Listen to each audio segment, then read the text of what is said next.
Hey guys, welcome back to Dating to Win. I want to discuss a very heavy topic today. Do atheists love differently? And more important, what happens when a Christian dates someone who doesn't believe in God at all? This isn't about religion versus science or who's right or wrong. It's about how belief or the absence of it shapes how people handle love, trust, forgiveness, and conflict. When you believe in God, love isn't just a feeling or an experience. It's something sacred. It's part of a bigger story about purpose, forgiveness, and growth. For many Christians, faith builds a moral framework which consists of honesty, patience, loyalty, sexual boundaries, and forgiveness for when you fall short. These aren't just comforting words, they're daily disciplines that anchor a relationship when life gets messy. Now, when someone doesn't believe in God, they can still love deep, and their love can be deep and real. There's no doubt about that.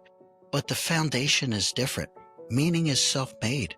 Morality is self-defined. There's no higher accountability beyond yourself. And for some, that feels very free, very liberating. But for others, it can make love feel very temporary, like something you enjoy until the feeling stops being good. So let's look at what happens when life gets real, when it's not butterflies and date nights anymore, when conflict hits a relationship.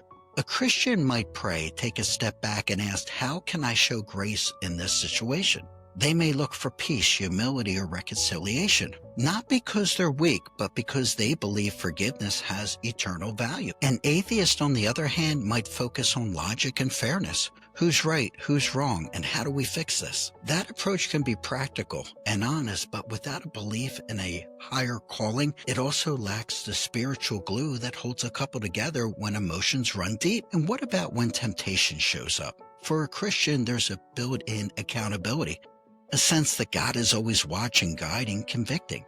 That belief often prevents impulsive choices that can destroy a relationship, that can destroy trust. But for an atheist, the compass is internal. It's based on personal values or moral reasoning, which can be strong, but without divine accountability, lines can become blurred depending on emotions and circumstances. And what about when tragedy strikes? I think this is where the real difference shows. A Christian can find hope in suffering, believing that there's purpose even in pain, and that love can heal through faith. An atheist often relies solely on human strength. You only live once, so let's make it count. That's their mindset. Now, that can be empowering at first, but when life truly breaks your heart, it can also feel very isolating. And what about when love starts to fade? Because every couple hits seasons when the sparks die down. For a Christian, that's when a covenant matters. Love becomes a choice, not just a feeling. You pray, you fight for it, you remind yourself why God brought you together in the first place. For an atheist, when feelings fade, the questions often become, stay if I'm not happy. See, without a belief that commitment itself has spiritual meaning, love can start to look more like a contract than a covenant. And it's interesting to note that studies have shown that people of faith tend to report higher levels of happiness, life satisfaction, and purpose. And it's not because Christians have easier lives, it's because they believe that pain has meaning. And when you think this life is all there is, there's pressure to squeeze every ounce of pleasure out of it. And that can make a relationship feel very transactional. But when you believe in eternity, you date differently, you love differently, you forgive differently, because you see love as a reflection of something divine, not just something that exists until it becomes inconvenient. So can it work between a Christian and an atheist dating? Yes, I think it is possible. But it takes radical honesty and deep respect. You need to be upfront about values early on in the relationship. And do not avoid the God conversation. It's better to have tensions up front than heartbreak later. You need to respect boundaries and never mock each other's beliefs or their lack of beliefs. You need to lead by example. And Christians, don't preach. Live your faith. Let your peace, your patience, and your actions do the talking. It's important that you build shared rituals, whether it's prayer, reflection, or gratitude.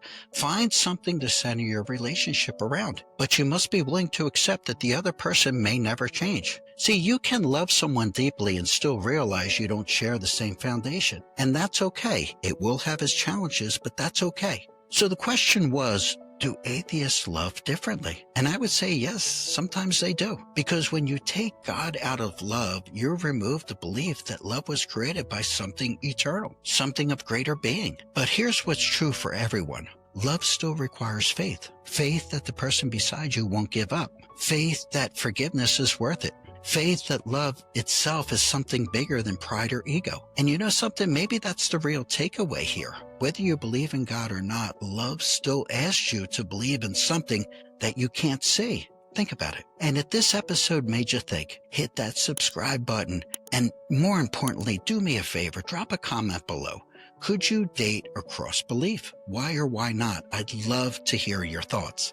And as always, thank you for listening on the podcast. Thank you for tuning in on the YouTube channel. And remember, we're not just dating, we are dating to win. And I will see you on the next episode. Thanks for listening to Dating to Win. If you're serious about improving your dating game, don't miss an episode. Hit the subscribe button or go to youtube.com/datingtowin25. Good luck out there, and we'll see you on the next episode of Dating to Win.